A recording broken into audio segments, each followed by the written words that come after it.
Good morning, everybody. Welcome to today's session on daily current affairs with Sathya sir. This is me, Satya Narayan from IQ Ideas, and I bring you important news updates and current affairs from India and across the world from a daily newspaper. I also point out interesting articles that you can read from the daily for improving your reading comprehension abilities and, of course, words of vocabulary to improve your overall command over the English language. Today is the 29th of July 2025. And without further ado, let's jump into the news updates for today. So, as I pick up the newspaper on the main page, the very first news that hits the eye is a terrorist who led Pahalgam attack killed in Jammu and Kashmir gunfight. Terrorist who led Pahalgam attack killed in Jammu and Kashmir gunfight. So, of course, we all are aware of the infamous Pahalgam incident which took place where a lot of people, innocent people, were gunned down. The aftermath of that was the now famous Operation Sindoor attack, which took place led by the Indian Armed Forces. So, taking a bit of the news details, more than 3 months after Pakistani terrorists brutally gunned down 26 civilians, including 25 tourists at Pahalgam, the army's paracommandos killed Suleiman, believed to have led the gang in Dachigam forest area on the outskirts of Srinagar. Two other terrorists were also killed along with Suleiman in a joint operation involving the army, the CRPF, and JK police, though there was no clarity yet on their involvement in the Pahalgam massacre. All three terrorists killed on Monday in Operation Mahadev, where Pakistani nationals sources said. So that's, of course, a great bit of news, a little bit of solace to the victims of this dastardly attack. Now, under that, we have the opinions coming in from various leaders with quotes from the Defense Minister Rajnath Singh, Gaurav Gogoi, the Congress Deputy Leader in Lok Sabha, Home Minister Amit Shah, Kalyan Banerjee from the Trinamool, Ramashankar Rajbhar from SP, and Supriya Sule from the NCP. Below, in the same article, we have a small inset which says in Lok Sabha, Rajnath and Jaishankar reject Trump mediation claim as Congress's Gogoi flags it. So, Rajnath Singh, of course, the defense minister, and Dr. S. Jaishankar, the external affairs minister, they reject the claims made by US President Donald Trump that he has been responsible for mediating between the two countries. So let's see that. The news reads, the government in Lok Sabha on Monday rejected the opposition's charge that Operation Sindoor was halted under pressure from the US, as claimed by President Trump, with both Defense Minister Rajnath Singh and External Affairs Minister S. Jaishankar asserting that the truce offer came from Pakistan and India acted on it after achieving the objective of the operation. Well, that's pretty much dramatic, and a lot of drama is, of course, expected in the ongoing sessions of the parliament. Below that, we have a very, very positive news. We are, I'm of course referring to the Women's Chess World Cup. So, Divya Deshmukh, the 19-year-old chess prodigy from India, is now the first Indian to win the Women's Chess World Cup. She defeated her compatriot from India, Koneru Humpy, to gain the title. And in the process, she also became the 88th Grandmaster from India and the fourth ever woman from India to have this title. So Nagpur's Divya Deshmukh, 19 years of age, made history by becoming the first Indian and youngest ever to win the FIDE Women's Chess World Cup in Georgia's Batumi on Monday. In a dream All India final, she took control of the clock to surprise reigning women's world rapid champion 38-year-old Koneru Humpy, 2.5, 1.5. Divya took the rapid route to glory after drawing both classical games with Humpy on Saturday and Sunday. She is the world's youngest woman FIDE master in 2013 and also became the only fourth Indian woman to win the Grandmaster title after Humpy, R. Vaishali and Harika Dronavali. So people interested in chess would know that you need to have a certain number of ELO points, and of course there are, I think, 3 norms which must be achieved. But winning an event like this automatically gives you a fast track, and she took the win. Very, very interesting match to watch. In case you did watch it live, you can still go and watch it on social media, on various online websites. And the final moments of the game absolutely have been peppering the pages of social media for the past few hours. So those were the main news from the very first page. We move on to the city page, where the heavy rains which inundated the city of Ahmedabad over the past 2 days, the last weekend, is very much in news. The next city page has a lot of information just related to scams and scandals. So we are not going to take a look at all that. The state page also does not seem to have a lot of relevant information as far as current affairs go.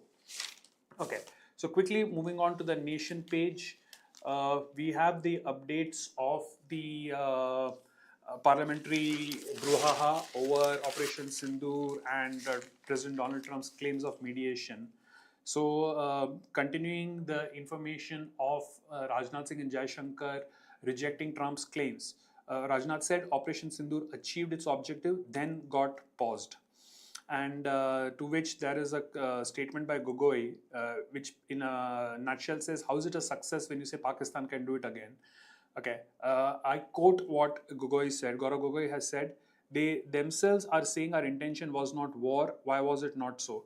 They say it is not to take territory. Why was it not so?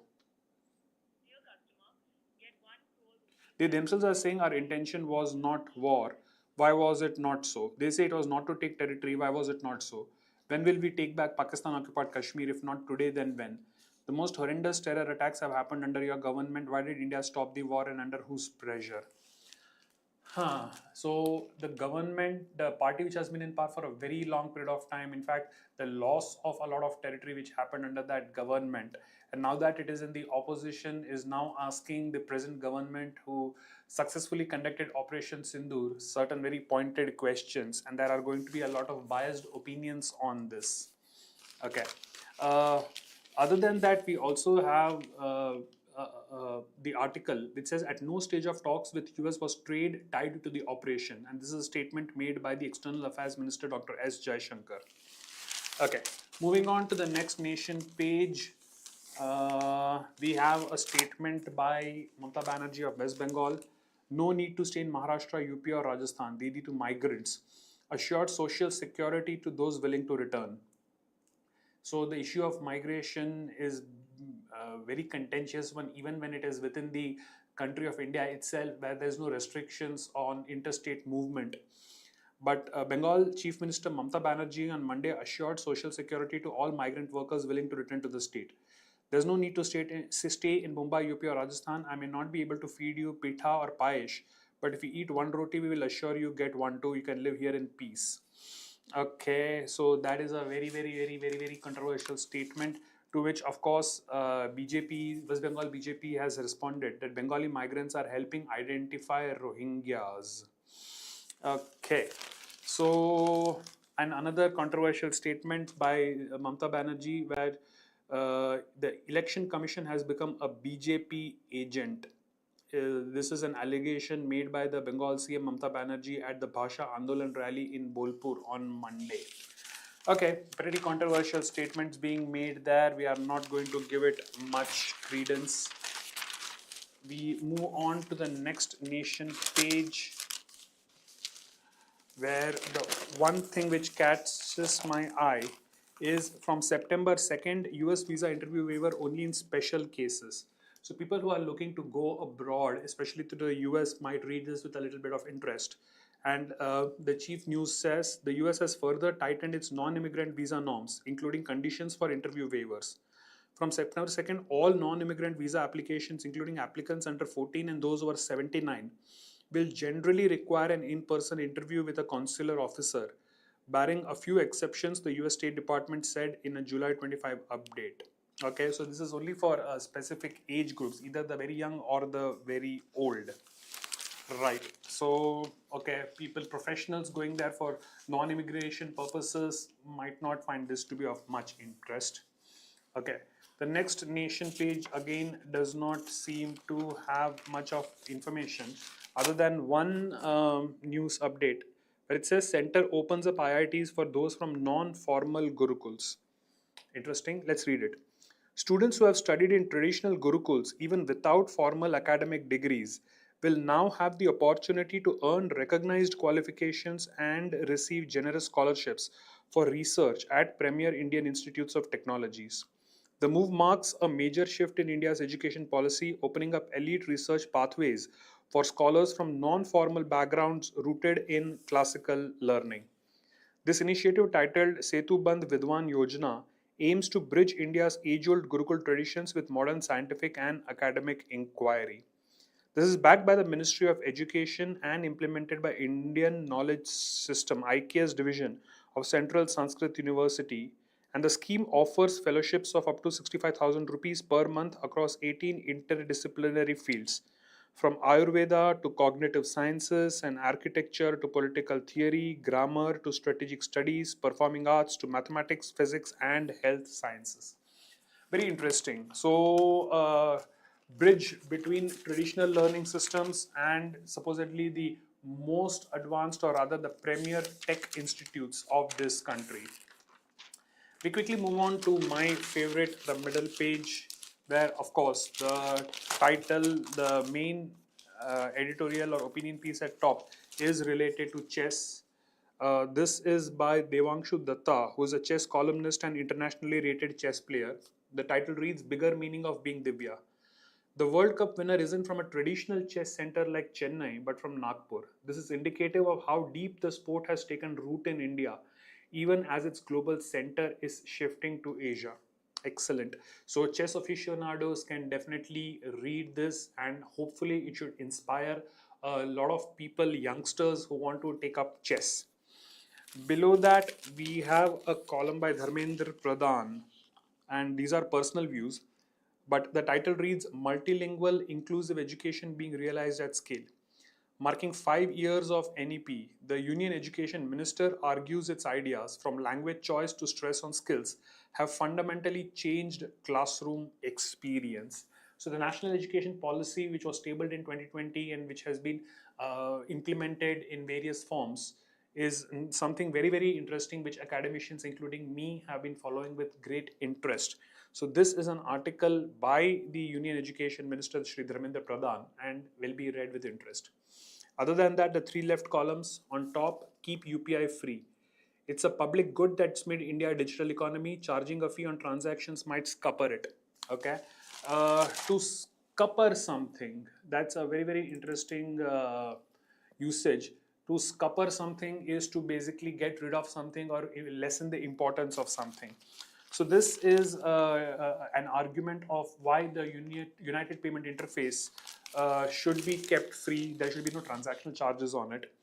Below that, for sports aficionados stoking the game, England's cricket captain forgot the rules, was churlish, but some Indian fans read too much into it. So again, we have another interesting word, churlish, being rude, not being sophisticated, or having a non-gentlemanly behavior.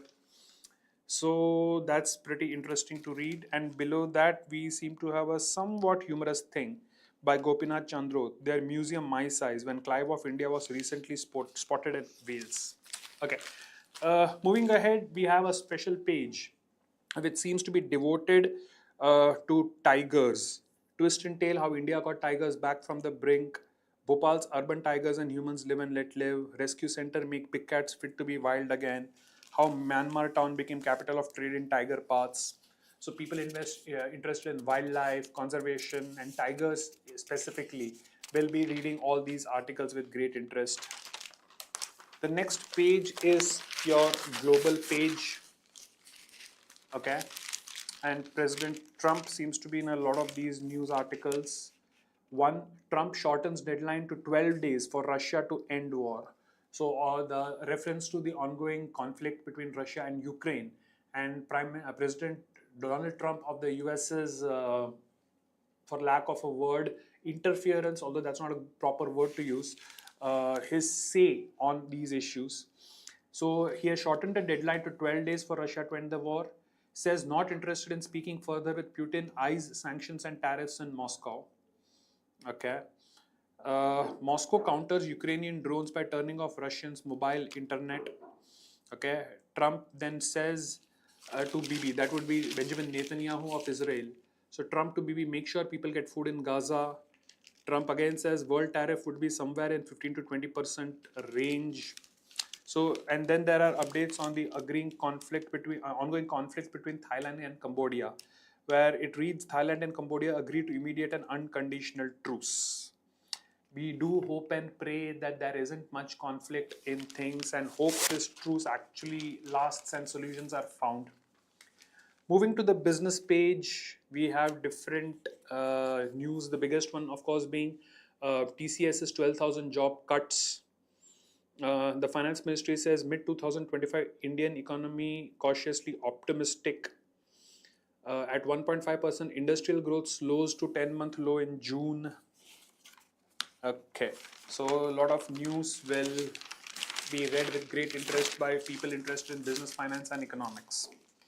We come to the sports page where, without doubt, it had to be focused on Divya Deshmukh winning the Women's Chess World Cup, and of course, becoming the 88th Grandmaster and the 4th ever woman to get this.